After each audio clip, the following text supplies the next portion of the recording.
ETF index mutual funds నేర్చుకుని stock మార్కెట్లో రాణించాలనుకుంటున్నారా? వెంటనే ఈ నెంబర్కి కాల్ చేయండి.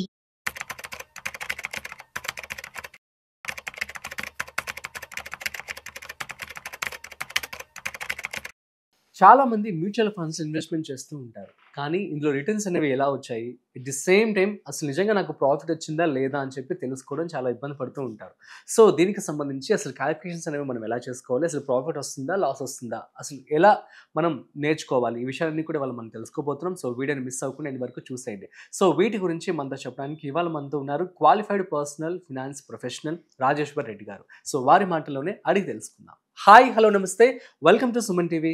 నేను మీ Rajiv Pasupuleti. So let's start. Hi sir, నమస్తే. నమస్తే అండి. సార్, ఎలా ఉన్నారు? ఫైన్ అండి. మనం చూస్తూ ఉన్నట్లయితే చాలా మంది కూడా మ్యూచువల్ ఫండ్స్లో పెట్టుబడి పెడుతున్నారండి. సో చాలా వరకు చేంజ్ వచ్చిందని చెప్పుకోవాలి. సో అందరికీ కూడా రీసెంట్గా ఒక ఆర్టికల్ చదివాను. సో ఇన్వెస్ట్మెంట్ చేశాను, నేను ఈ డబ్బులు ల్యాండ్ కొనుక్కుంటే బాగుండేది, సో అనవసరంగా నాకు తక్కువ రిటర్న్స్ వచ్చాయని చెప్పి ఫీల్ అవుతున్నాడు ఒక అతను. సో అసలు రిటర్న్స్ అనేవి ఎలా క్యాలిక్యులేట్ చేసుకోవాలి? మనం ఎక్కడ మాట్లాడినా mutual funds is always safe and profit వస్తుందని చెప్పి వింటూ ఉంటాం. అసలు ఎలా క్యాలిక్యులేట్ చేసుకోవాలి ఒక పర్సన్? ఫస్ట్ పాయింట్ అండి, మనకి మ్యూచువల్ ఫండ్ లో ఇప్పుడు ఇన్వెస్ట్ చేసిన వాళ్ళకి పోర్ట్ఫోలియో చూసుకున్నప్పుడు అక్కడ రెండు రకాల రిటర్న్స్ కనిపిస్తాయండి. ఓకే. ఒకటేమో ఏబిఆర్ ఉంటుంది, absolute return. Okay, absolute return. Okay. ఇంకోటి ఎక్స్ఐఆర్ఆర్ లేకపోతే సిఏజిఆర్ అని ఉంటుంది. ఓకే. ఇక్కడ ఏమవుతుందంటే కొందరేమో అబ్సల్యూట్ రిటర్న్ చూస్తుంటారు, కొందరేమో ఎక్స్ఐఆర్ఆర్ చూస్తుంటారు. ఈ రెంటికి తేడా ఏంటంటే, ఇప్పుడు అబ్సల్యూట్ రిటర్న్ అంటే అండి, ఫర్ ఎగ్జాంపుల్ నేను ఒక 100 రూపాయలు పెట్టాను. ఓకే ఓకే, 200 అయింది. మీరు కూడా 100 రూపాయలు పెట్టారు, 200 అయింది. నేనేమో 1 year లో నా 100 కాస్త 200 అయింది. ఓకే. ఆర్ 5 years లో నా 100 కాస్త 200 అయింది. నేను అబ్సల్యూట్ రిటర్న్ చూసినప్పుడు ఏంటంటే నాకు 100% అని చూపించింది. మీది కూడా 100 కాస్త 200 అయింది. మీరు ఎక్స్ఐఆర్ఆర్ చూస్తే 20% చూపెట్టింది. ఓకే. అంటే ఇక్కడ డిఫరెన్స్ ఏంటంటే, అబ్సల్యూట్ రిటర్న్ అంటే ఎక్స్ ఎన్ని ఎక్సెస్ అయింది, ఎక్స్ 2x అయింది. 1 year లో అయిందా, 2 year లో అయిందా, 3 year లో అయిందా సంబంధం లేదు. అవును. 1 year లో అయినా 100%, 5 year లో అయినా 100%, 10 year లో అయినా 100%. అబ్సల్యూట్ రిటర్న్ అంటే ఎంత పెడితే ఎంత వచ్చింది. ఎక్స్ఐఆర్ఆర్ మీ విషయానికి వస్తే సేమ్ 100 పెడితే 200 అయింది, 5 years లో అయింది. ఓకే. అంటే యావరేజ్ గా ఎవ్రీ ఇయర్ ఒక 20%, రఫ్ చెప్తున్నా, కాంపౌండ్ అవుతుంది కాబట్టి రఫ్ అండర్స్టాండింగ్ కోసం అంటే ఒక 20% రిటర్న్ వచ్చినట్టు. 100 కాస్త 120, మళ్ళీ 120 మీద 20, ఇలాగా. నాకు ఇక్కడ ఏ అబ్సల్యూట్ రిటర్న్ చూస్తే 100, మీకు ఎక్స్ఐఆర్ఆర్ చూస్తే 20. దాన్ని చూసి ఏమనుకుంటారు, ఈ 100 ఎక్కువ రిటర్న్ అని అనుకుంటాం, బట్ రేట్ సేమ్. సో ఇది జనరల్ గా ఎక్కడ జరుగుతుంది అంటే అండి, రియల్ ఎస్టేట్ లో జరుగుతుంది. అవునా? రియల్ ఎస్టేట్ లో మనము పర్సంటేజ్ క్యాల్కులేట్ చేయం కదా. నేను 1 కోటి రూపాయలు పెట్టినా 2 కోట్లు అయింది, నాకు 1 కోటి లాభం అంటాం, కానీ ఎంత పర్సంటేజ్ అనేది క్యాల్కులేట్ చేయం. సైకలాజికల్ గా నంబర్ 1 crore 2 crore అయింది అని అన్నప్పుడు ఆ నంబర్ నాకు రిటర్న్ ఎక్కువ అనిపిస్తుంది. అవును. అదే 1 crore 2 crore మ్యూచువల్ ఫండ్ లో అయినప్పుడు 1 crore 2 crore అయిందనము, ఎంత పర్సంటేజ్ రిటర్న్ వచ్చింది అంట. ఫర్ ఎగ్జాంపుల్ లైవ్ ఒక కేస్ స్టడీ చెప్తా అండి. చెప్పండి. నాకు ఒక 2 days బ్యాక్ ఒక క్లయింట్ కాల్ చేశాడు. ఓకే. నేను ఆయన పోర్ట్ఫోలియో ఓపెన్ చేశాను. 7 lakhs ఇన్వెస్ట్ చేస్తే 9,80,000 అయింది. 7 lakh ఇన్వెస్ట్ చేస్తే 9,80,000 అయింది. విత్ ఇన్ ఎన్ని ఇయర్స్ అండి? ఇది క్లయింట్ ఫోన్ చేసి, నేను 5 సంవత్సరాల నుంచి కడుతున్నానండి, 7 lakh 9,80,000 అయింది, ఇంత తక్కువ రిటర్న్ కదండి, మరి ఇది ఇన్వెస్ట్ చేయాలా వద్దా అని. 5 సంవత్సరాల నుంచి, కరెక్ట్, 5 సంవత్సరాల నుంచి కడితే 7 lakh 9,80,000 అయింది. నేను రిటర్న్ చూస్తే 13.83 ఉంది సిఏజిఆర్. అవును. అంటే ఎవ్రీ ఇయర్ 13.83 రిటర్న్ ఇస్తూ వచ్చింది. అవును. ఓకే, కంఫర్టబుల్ 13.83 అంటే.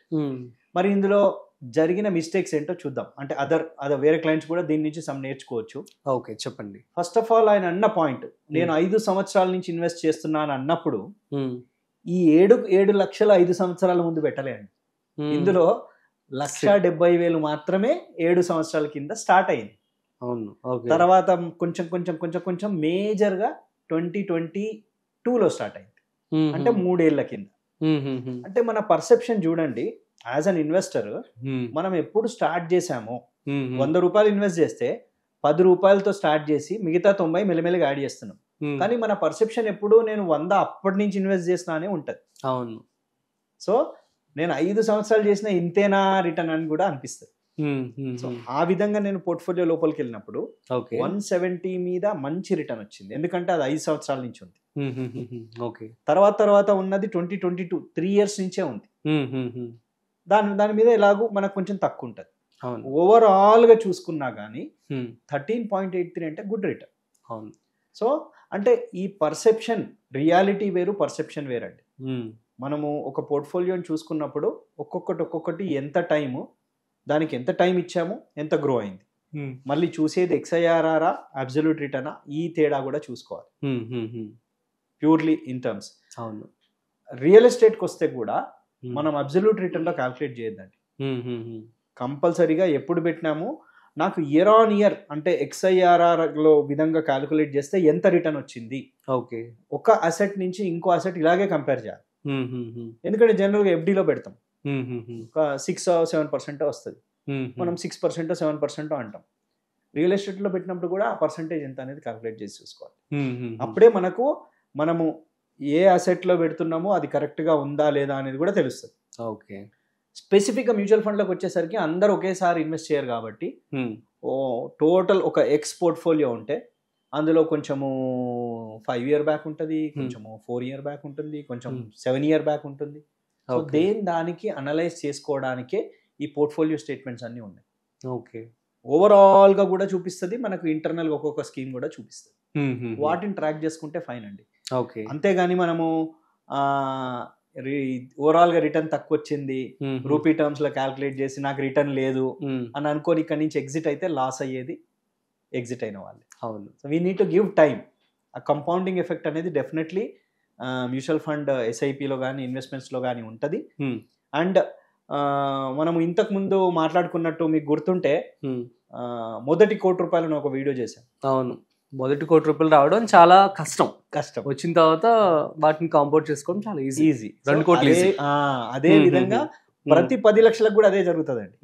మొదటి 10 లక్షలు రావాలంటే కొంచెం టైం పడుతుంది, సెకండ్ 10 లక్షలకి కొంచెం తొందరగా అయిపోతుంది. అది ఏ అమౌంట్ కైనా ఇక్కడ కంపౌండింగ్ లో అదే జరుగుతుంది. ఓకే. సో మనము we need to give time, analysis correct గా చేసుకొని ప్రాపర్ టైం ఇస్తే definitely we can create well. Okay, super sir, thank you so much, it means a lot. So guys, మీ అందరికీ అర్థమైంది కదా మరి ఎలా క్యాల్కులేట్ చేసుకోవాలి ఏంటని చాలా చక్కగా వివరించారు సార్. మ్యూచువల్ ఫండ్స్లో పెట్టుబడి పెట్టినట్లయితే సో ఈ విధంగా క్యాల్కులేట్ చేసుకోండి. సో దేన్ని చూసి మీరు కంగారు పడద్దు.